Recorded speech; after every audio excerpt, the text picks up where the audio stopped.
Greetings, everyone. I'm Loot Bryon Smith, and welcome to Enlightened Empowered Evolved. I believe everybody's doing well and have faith that everything is unfolding perfectly.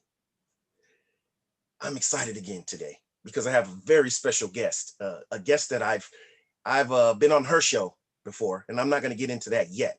But I just want to introduce this amazing woman and give a little bit about what she does and who she is. Her name is Vera-Lee Curnow. And Vera-Lee knows what it's like to live with adversity. Despite her physical limitation from multiple disabilities, including severe eosinophilia, is that right? Eosinophilia. Eosinophilia. Thank you. Asthma and vocal cord dysfunction. Vera-Lee has participated in multiple sports to a national level and learned to overcome the physical and emotional challenges of living with disability. Wow. Vera-Lee developed complex post-traumatic stress disorder, CPTSD, after surviving a marriage with domestic violence and sexual assault. She has also overcome anxiety, clinical depression, and super morbid obesity, surviving death many times. Vera-Lee is still optimistic and understands how to inspire others to turn their own adversity and why me focus into their unique advantage and strength. Through her work as a visual artist, photographer, Vera-Lee explores the visual communication of emotions, empowerment, and forgiveness on a journey that began the first time she lost her voice. Amazing survivor, and love connecting with people like myself who are survived so much, and here to turn that use that as fuel to propel myself and to assist others in their journey. Welcome, Vera. How are you? Thank you so much. What a beautiful introduction. And I'm so excited to be here and connecting with you again. I've loved our interaction so far and very much looking forward to bringing some value to your audience today. Wow. Wow. Well, let's just jump right into it.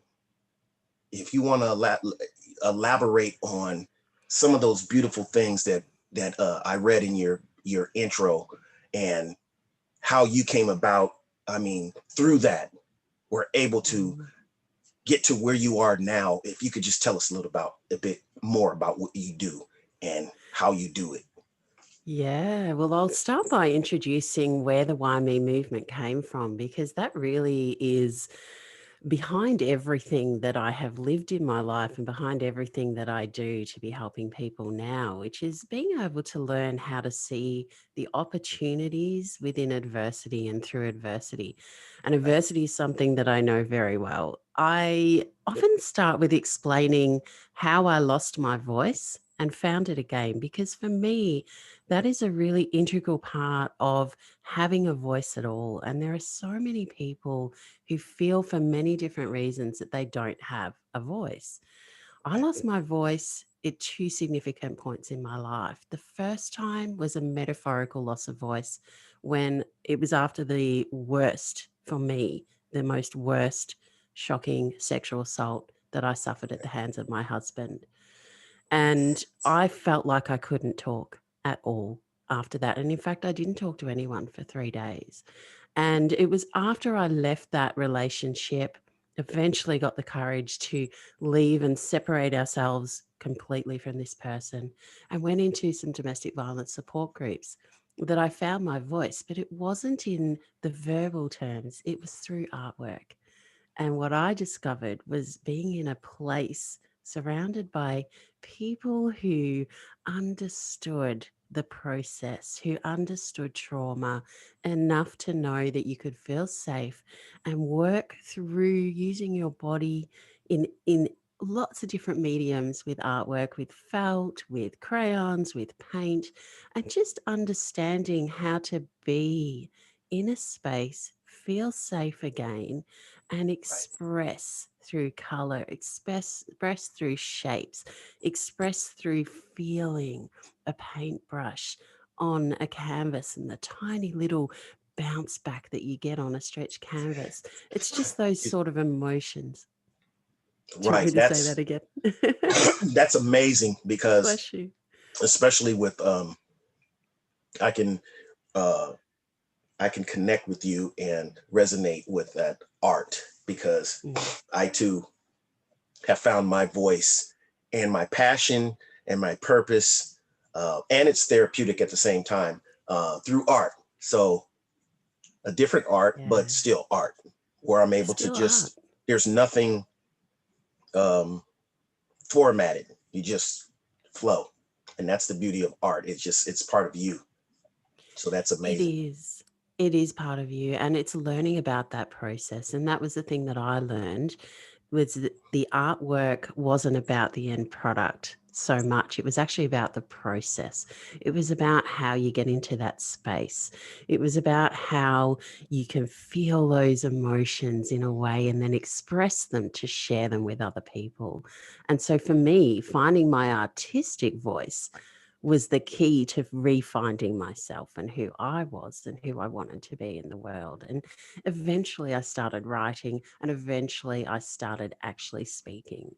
And Right. then I finally found my voice again. So that was the first time that I lost my voice and found it again. And really it was such an amazing process to go through, and it didn't happen overnight. It took a few years, Right. and it was well worth it. And I think that that's important to note, because sometimes people see us where we are now and think, oh, it's easy for them. It's not always the case, and it certainly takes a long process to go through these things when you're dealing with trauma and you're dealing with very complex issues. It's so Right. important to have the right people around you, to have the support, and to give yourself the time to be kind Definitely. to yourself through the process. Definitely. And I think that's amazing. Yet again, I hear this narrative so often, and I'm always excited and so motivated to listen to um, someone's story that they've went through such a not the fact that excuse me that they went through it, and I know uh, not that, but they were able to overcome it and use their experiences uh, as something, to reach extraordinary heights within themselves, and just to come out of that cocoon, a butterfly, Mm. and oftentimes, we notice similarities with those things, with adversity, that we're a different person after these adversities, and we even propel to a greater height than if we wouldn't have went through what we went through. Oh, yeah. That's the thing So that I often talk to beautiful. people about. Yeah. If I hadn't have gone through the experiences that I'd gone through, I wouldn't have known the depths of my soul that I could Right. draw from. I wouldn't have gotten to this level of understanding of who I wanted to be. I knew who I was back then, and I'm still the same person. And what I often say to people is, I hear the terms a lot about reinventing yourself. I Right. don't believe I reinvented myself. I believe that I integrated so much more of who I learned that I was capable of being into who I am. And for me, that's an important distinction. I wasn't Right. looking to be a whole new person. I was just looking to be a better version of who I could be. And for me, it was through extreme adversity and repeated adversity. And that was just Right. my path to travel. I mean, I could look at other people and say, oh, and this is where the why me movement came from, and the term why me, because there were so many times in my life, and I haven't even touched yet on my conditions that caused me to nearly die 17 times. Right. There were so many times that I would look around, and my biggest issue was being able to breathe, to stay alive. And I would look around at people and say, they're breathing without even thinking about it. I had to work so hard. Breathing was a two-part process for me. It was, okay, let's breathe in, and now let's breathe out. And so that was what I was focusing on when I was really at my worst physically. Wow. And I so often ask that question, why me? Why is it that I have to work so hard just to breathe in and then to breathe out to keep myself alive? Wow. Yes, And I can yet, imagine that. And mm, the thing is, before you even go any further, another um, strong message I'm getting from this, and just example, is that you're able to talk about these things now without it tearing you apart. You're able to be transparent and share uh, your journey, even these things that you've put behind you. And because you're showing a contrast of where you came from to where you are now. And I think that's beautiful that you're able to do that. That takes tremendous courage and just being able to be your authentic self and vulnerable at if you will, to some point to be able to do that without completely breaking down or letting it have any control over you what has happened again. And that's, I Mm. think that's a beautiful thing that you're able to do that.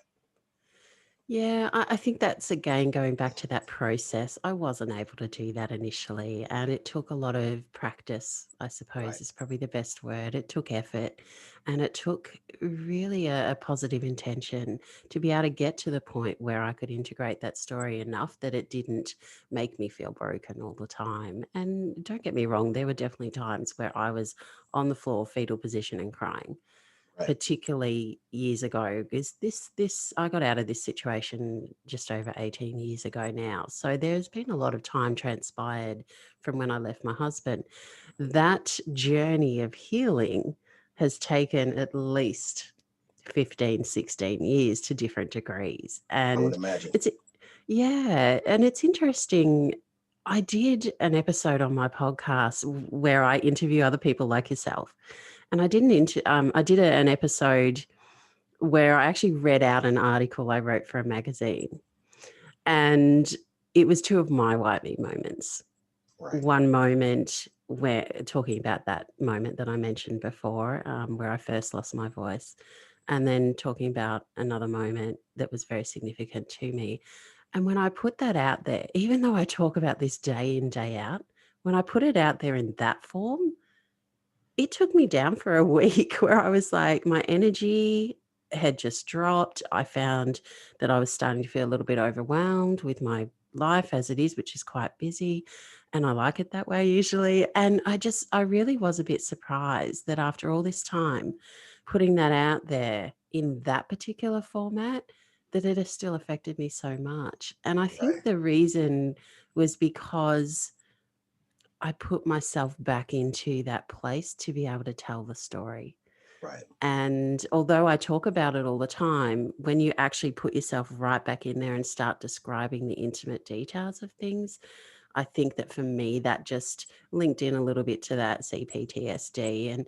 And so right, the thing that I learned through that experience, it didn't take me down for the whole week in terms that I couldn't do the rest of my life. What it did though was it dropped my energy a little bit. And I realized that and I said, let's be kind to yourself. This is one of those times that you need to be kind to yourself, that you need to reach out for the support of your network and just get a little bit of a hand up really through this difficult time. And so it was a good experience again for me to go through, because now I know that although I am talking about these things, if I do put myself right back in there, that I may still get a little bit affected, and that's okay.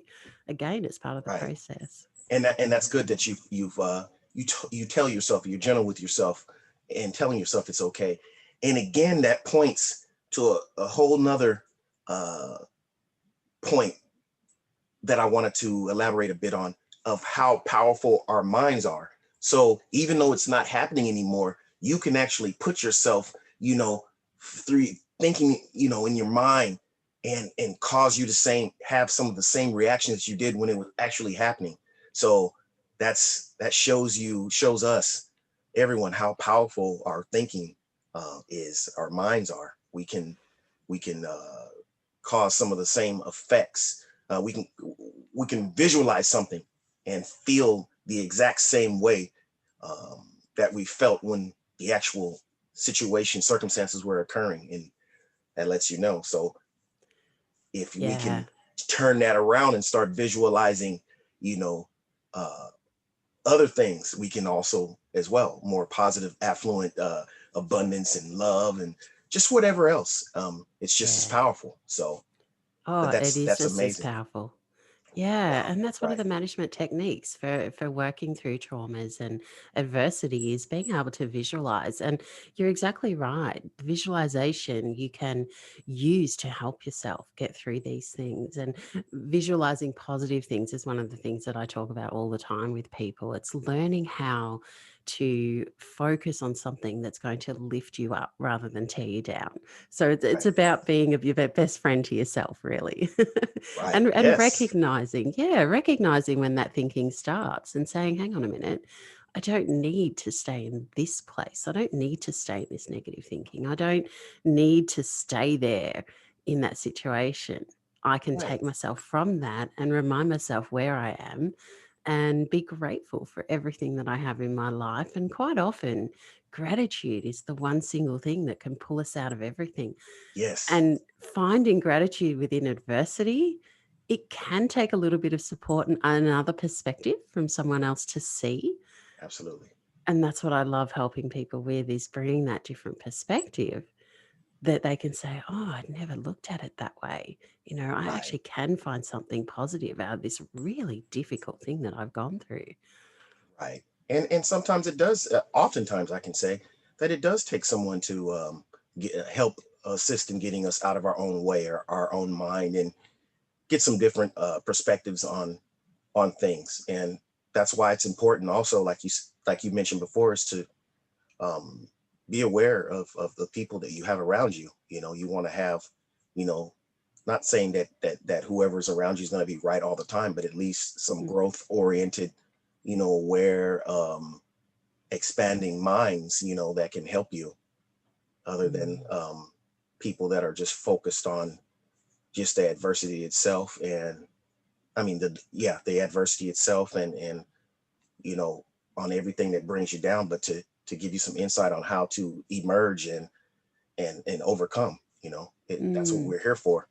And when we do that, that's not saying that we don't go through something ourselves. It just means at that time, during maybe your weak moment, I'm not in that moment at the time, so then I can help you see I got a different vantage point Yes. right now. And then Yeah. there might be another time where I need your insight and your vantage point. You can see beyond, you know, where I'm looking at the time. So it's beautiful. Yeah. Yeah, it is beautiful. And again, that's part of choosing who you surround yourself with when you need their skills. And each of us brings something special and unique to the world. And sometimes if we've got a particular challenge we're going through, the people around us might not be the people to help us with that. It might be Right. somebody else outside of that situation. Other Absolutely. times we will choose somebody within that situation, excuse me, within that situation to help us. And so it's about having a tribe of people and near and far, people like yourself Right. and myself. We're across the other side of the world. And yet I know that if you ever reached out for help, I'd be there for you and vice Same here. versa. Yeah, Mm, mutual. And that's what I was going to yeah. say. You tapped right into my thought current right now, because I was going to say, um, I am so grateful that I've connected with so many uh, like-minded people and just so many growth-oriented people from across the globe, that Yeah. just talking to them helps to build my energy, my vibration, and you know, just cultivate you know, a mind Yeah. of growth and overcoming, and just optimism and faith and belief. It's just amazing. So yes, Yes. just my interactions with you alone is just very uplifting. And and I enjoy, even without this platform, just having a dialogue with you and able to just speak these elevation, oriented, elevated conversations, and Yeah. at the same time being able to reach back a bit into difficult times, and give examples, because we all can relate to that, I believe. Mm, Difficult experiences, and how to overcome that and not allow those to define you and keep you stuck, like you said earlier. And mm. it's beautiful to have people like yourself that can assist in pointing the way, you know for other people. For you, Yeah. yes, that's beautiful. Yeah, well, conversation is so important. I mean, we are social creatures. And sometimes when we're going through something difficult, we actually withdraw. And so Right. it's also important to have around us people that are aware and take notice. I haven't heard from Vera-Lee for a week, and I Right. usually hear from her more frequently. Maybe I need to check in on her and see if things are Right. okay. Maybe she's just been really busy and that's okay. But I feel like I need to contact her. And it's about having people around you that you can each do that for each other as well. And I know that when we were talking for my podcast, you mentioned during that segment how your energy had just lifted during that Oh, conversation, and exactly. I feel the same. And that's one of the things I Excuse me. love as well. That's one of the things I love as well about connecting with people. And it doesn't matter if you're on the other side of the world, you can still feel this connection, particularly with the ability of the video. It's fantastic. Right. And that's amazing. That's why I'm so thankful for this technology, because this is Yeah. like years ago, we wouldn't have even thought of something like this, that we can just instantly talk to someone anywhere in the world if we choose to. And just Yeah. connecting with so many people that on under normal different circumstances without this technology, we probably wouldn't encounter them, and it's Mm. just beautiful. Yeah, Because where that's are you right. again right now? Where are you right now? I'm in Australia. Australia, yes. And I've had the Mhm. privilege and honor to meet several uh, uplifting souls from Australia. So I'm like, in my mind, I'm saying I'm already there. I've already Yeah. been there. I've already met some friends. I've already visited Australia. So now I just have to physically do it. But in mind, I've been there already. So Yeah. yes, Yes, I love that. beautiful. And I know that we mentioned if you come back out again, we're definitely going to connect up. Oh, right. Yes, that would be so amazing to someone that you've built up, a relationship on, online or rapport, Hmm. just and then to actually see them in person and wow, and embrace them and Mm. just be able to talk, and I think Yeah, that's a beautiful thing. So it is. It yeah, is. I And think that's one of the anything is possible. So you already Oh, know. anything is. Yeah. And one of the wonderful things about what we do connecting with people across the world is that we do have these connections across the world. So if we are going to go and travel once things settle down and travel is all open again, we have connections in a lot of places across the world. And that's an amazing opportunity for each person, because it's not just for you going to different places and visiting those people. It's for those people having you come and visit them as well. And that's the Right, thing I love about us as human beings. It's that connection.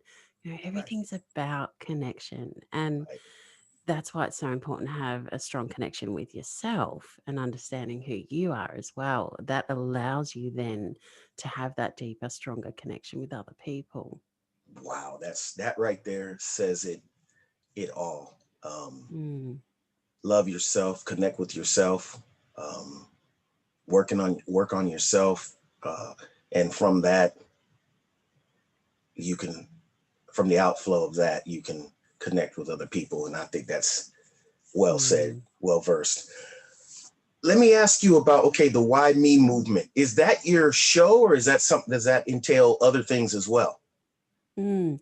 The Why Me podcast, so the Why Me with Vera-Lee is the podcast, and the Why Me movement is what's behind the podcast and everything else that I do, which is helping people understand that going through adversity, most of us are going to ask that question, why me? Why Right, is this happening to me? And that is quite a woe is me victim mindset. And that's okay for the small time that we stay in that, to get the awareness really of that we're not happy with what's going on. Just right. excuse me a moment. Apologies. No, um, I have some type of, I'm overcoming some type of allergies myself right now, but yeah. yeah, it's okay. um, so that's where the why me comes from, and the movement is about the fact that once we become aware of that information, once we have that awareness, the importance of the movement that we take to do something about it. So rather than staying in that negative mindset, rather than staying in the everything's happening to me and I have no control over it, Right, instead we make the movement in the shift in our perspective of thinking, in the shift of what we're physically doing.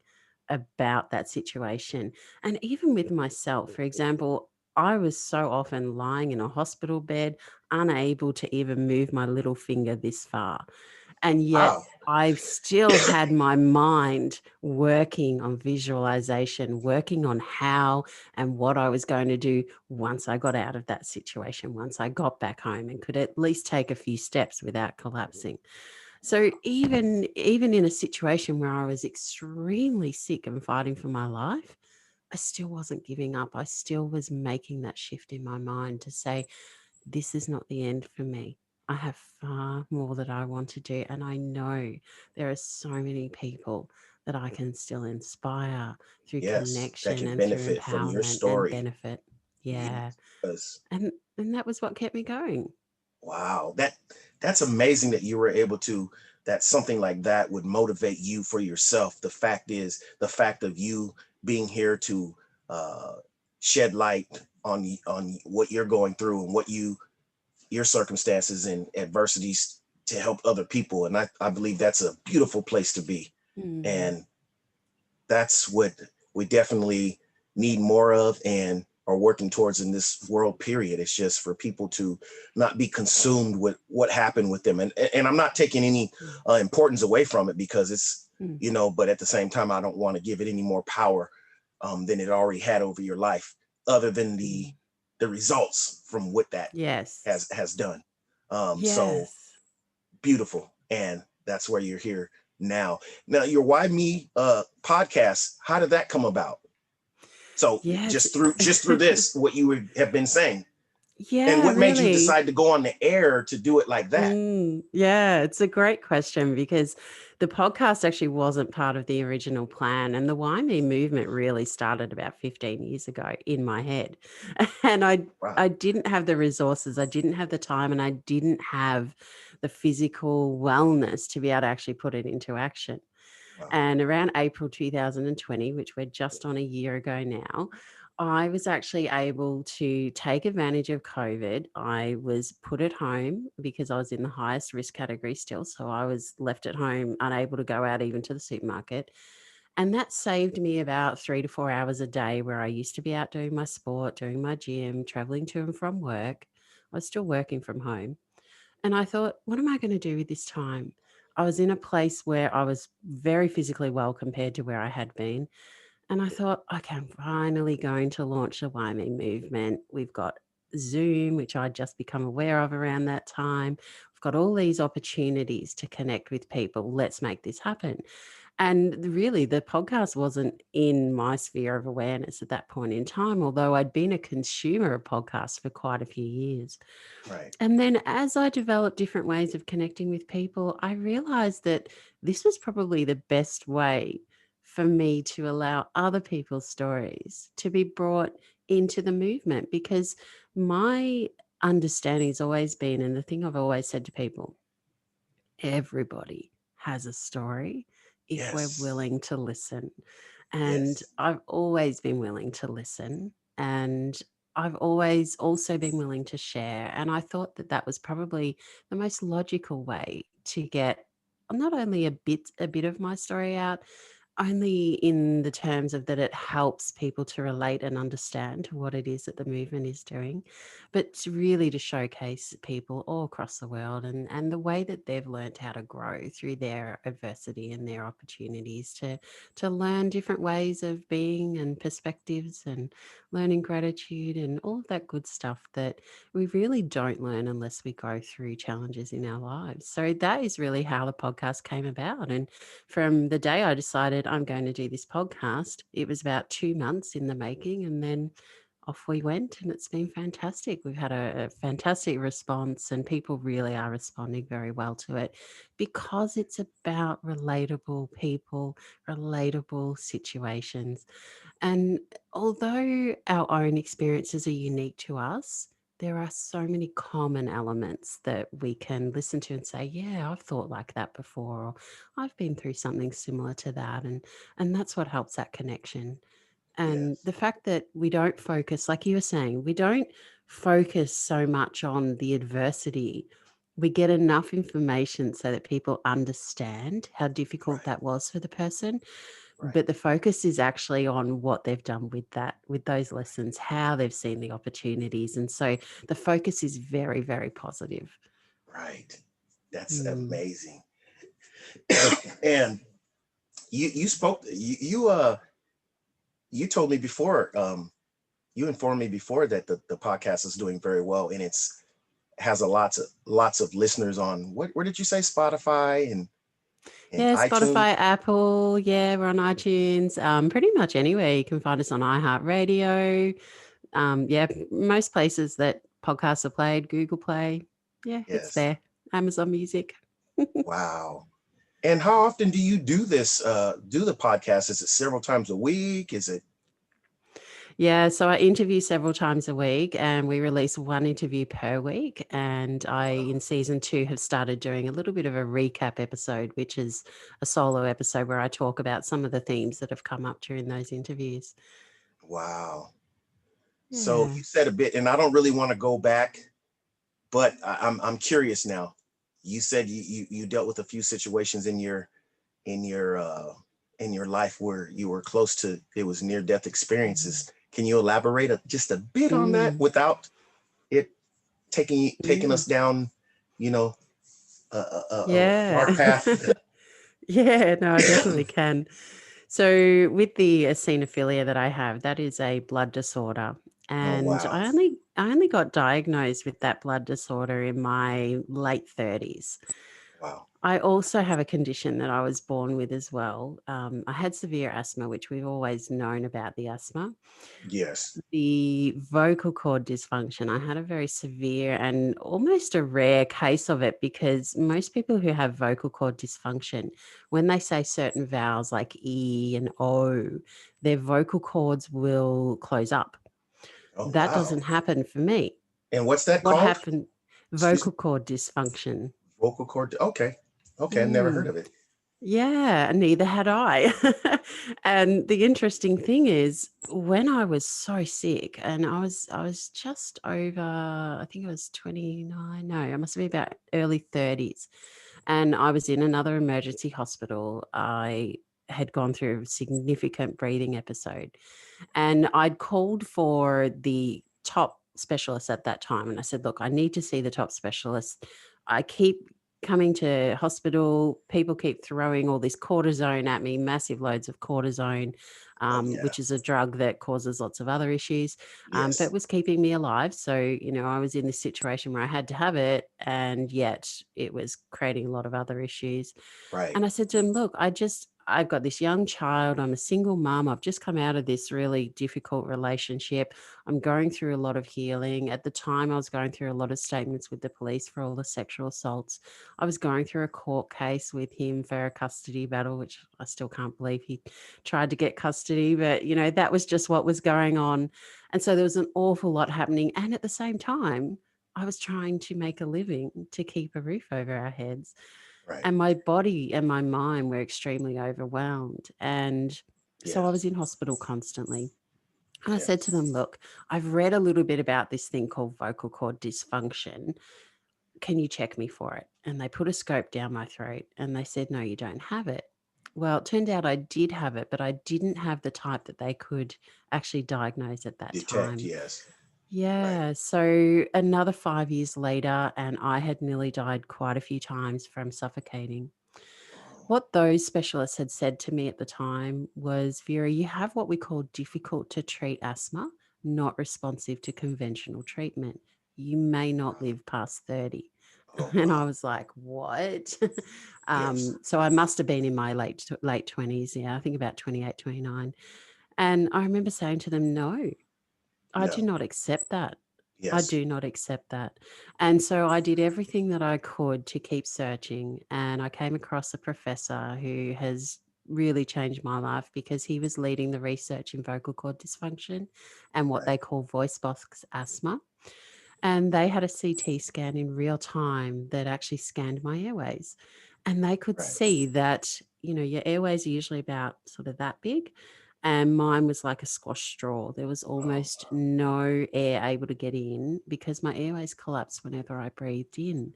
And with my severe asthma, my lungs were having issues when I breathed out. So I was essentially suffocating on the in breath and I was suffocating on the out breath. And Wow. when I spoke earlier about breathing being that two-part process for me, that I really had to work hard on both the in breath and the out breath, well, now we knew why. And Okay. the most significant thing for me at that time, I was told, okay, yes, you have this vocal cord dysfunction. You have a really, really severe case of it. And when we couple that with your really, really severe case of asthma, it's no wonder. Like, he's like, like seeing your scan, I don't even know how you're standing right now. I don't know how you're even able to communicate, little Wow. less, keep yourself going. And I remember saying determination, Wow. but the thing was, there was no cure. Wow.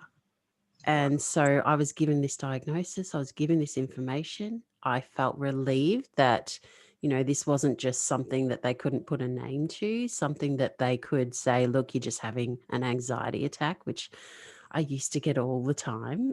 And I was Right. like, no, Right. I'm not having an anxiety attack. This is something physical going on here. And so for me, it was like, okay, well, now what do we do? A lot of people again could have said, well, why me? Why have I got this thing that there's no cure for? Which again, there's something common that a lot of people have gone through, getting Right. a diagnosis for something that there's no known cure for yet. Well, I was willing to just hold on, to just do what we needed to do, to try different things, to keep working on myself and to keep visualizing that I was here for a purpose and that I was going to stay here as long as I possibly could. And we came up with a trial that I was part of, that they were injecting Botox into one of our vocal cords. And there were a number of other people in that trial. Wow. And so they had this massive big needle that would go straight into my vocal cord. And I was Wow. awake for the procedure. I can tell you it's no feeling like I've ever had before, to Oh. feel that. It's very odd, very, very painful, very odd. And so I had that treatment and I felt good. I, for the first time off oxygen, had oxygen saturation in my blood of 100%. That had never happened before in my life. And I Right. felt fantastic. And so we stayed the night, so that we were close to the hospital, started driving back home to my rural town. And about half an hour before we would have hit home, I started to not feel right. And Oh. my breathing started to get really, really labored. And my dad was driving me home and he sort of looked at me and he knew, and he's, foot started going on the accelerator. He's like, oh crap, we need to get Turn to the around. hospital quick. Yeah, well, Yes. we couldn't turn around because the nearest hospital was our home hospital. So, that was Oh, half an okay. hour that way. We were like Right. 3.5 hours away from where From we'd the had other it one. done by that Yes. point. Yeah. Right. And the thing was, I felt okay. And we'd been very careful and we'd stayed there that night and we thought, how am I feeling? We'd been checking with me all day and I'd been okay. And then all of a sudden something changed. And it Yes. turned out that my vocal cords had reacted. It was like To a the delayed Botox. reaction, reacted to the Oh, Botox, Botox. swollen Yes. up and almost completely closed my airway. Oh my And goodness. so for that half an hour, it's like I have had many multiple near death experiences, but that particular one was different because it was at the point where I could actually feel my body starting to shut down Right. and I was struggling so much and I was just hanging on, hanging on, hanging on. And we finally get to the hospital and I'm thinking, okay, they're going to be able to, do whatever they can to keep me breathing. And what happened was we got there and they really didn't know what to do because they'd not come across somebody in that condition with my condition before, and they really weren't sure what to do. Yeah, I would have And thought so, that maybe they put some kind of tube well, they ended up doing that. They ended doing up that. putting me in an Yes. induced coma. Yeah. And I Right. was flown back down to a hospital that was a lot bigger down in Melbourne, to try and keep me alive. And Right. so, yeah, I woke up 3 days later and I remember waking up saying, yep, I knew I was going to be here. I had a vision just before they put me under of my late grandfather, who I'd never met in person. He died a year before I was born. Right. And I had a vision of him saying to me, Vera, you're going to be okay. Oh wow. And I believed that. And so when I went under, I knew that I was still going to Everything was be going to be here. okay. Right. Nobody else knew that though. And they Yes. were all told to say their last goodbyes. And so when I woke up, they were like, she's back. And I was like, You knew it. yep, I'm here. Yes. Yeah. And I say to people, that was the last time I really did ask that question, why me? Why is this happening to me? Because I went, you Wow. know what? I am here. I'm here and I'm going to make the most of this. And the thing that Yes. the thing I often tell to people is when I spoke earlier about that movement, for me, I've always been good at seeing a different perspective. And for me, when I got out of that hospital, having woken from that coma, and when I got transferred back to the previous hospital where they'd done the treatment so they could check on me and, do everything else they needed to do, I was put in an ambulance and transferred there. And I was sitting in the front seat, and the sky was just this beautiful, deep blue, which spoke to Wow. me on so many levels. The grass was just this vibrant green, again, spoke to me on so many levels. And the Beautiful. warmth of the sun had never felt so So good. comforting to my Yes. body. And Wow. at that point, I was like, yes, I am here. I'm alive and I'm I'm grateful. alive. Yes. I'm grateful, and I'm going to help so many people. Yes. And it's exactly what Yeah. you're doing. Wow. And I would say, if there's a definition of survivor, you definitely check all the boxes within that definition. Because I mean, I know people go through different things, but I can only speak for myself. I have not nearly encountered anything even remotely like that. And I commend you and I'm thankful that you are here. And through those experiences, you know, you it has given you a lot of strength and Mm, just vibrance to yourself. You can see and feel the energy and the glow come from you, and thank you. that's come from the deep, Yeah. the dark place that you had to be in and emerge Mm, from, and that's mm, it's beautiful. yeah. And thank you very much for sharing that. You're Like I welcome. said before, for sharing that with us, because that right there is intense. Is that's I was at the edge of my seat, like, oh, I really wanted to be like this, but for the show, I try to keep my composure. But yes, how can how can people find you? I mean, do you have a website?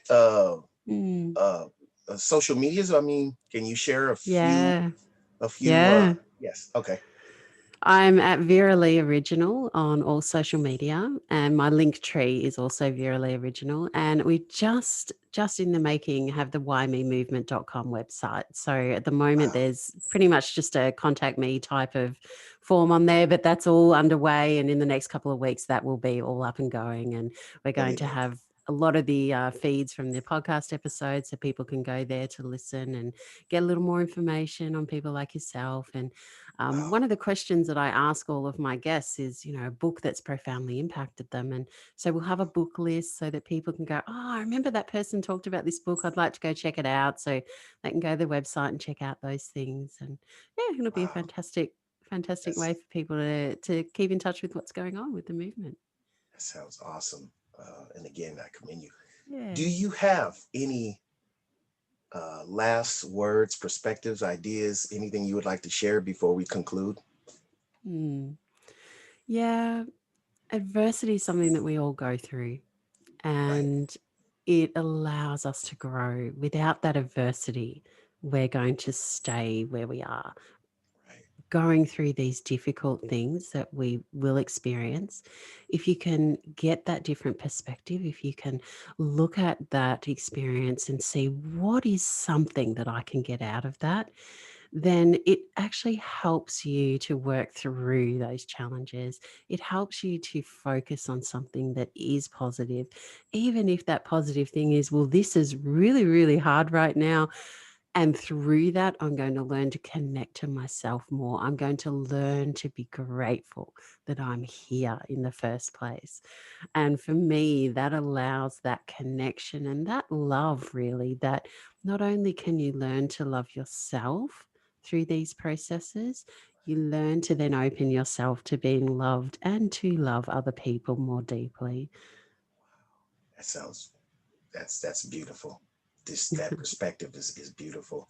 And thank you again for sharing all that you've shared today, uh, and letting us into your experiences, and just amazing. I just want to Oh. just salute you as well for being the survivor that you are, and choosing to reach out, to people like myself and share your light and your experiences, your testimonies, your everything with the world. And I know that it's going to continue. Your anything that your endeavors are going to continue to grow and expand and reach, um, masses and multitudes of people around the world, because you have something, authentic and special to offer, and that is contributing to the overall well-being and enhancing the lives of humanity. It's beautiful. Mm, Thank you thank very you. much, Well, Vera. thank you so much. And this is why we connected, because we are on the same wavelength here. We are both doing the same thing, really, in our Right. own ways.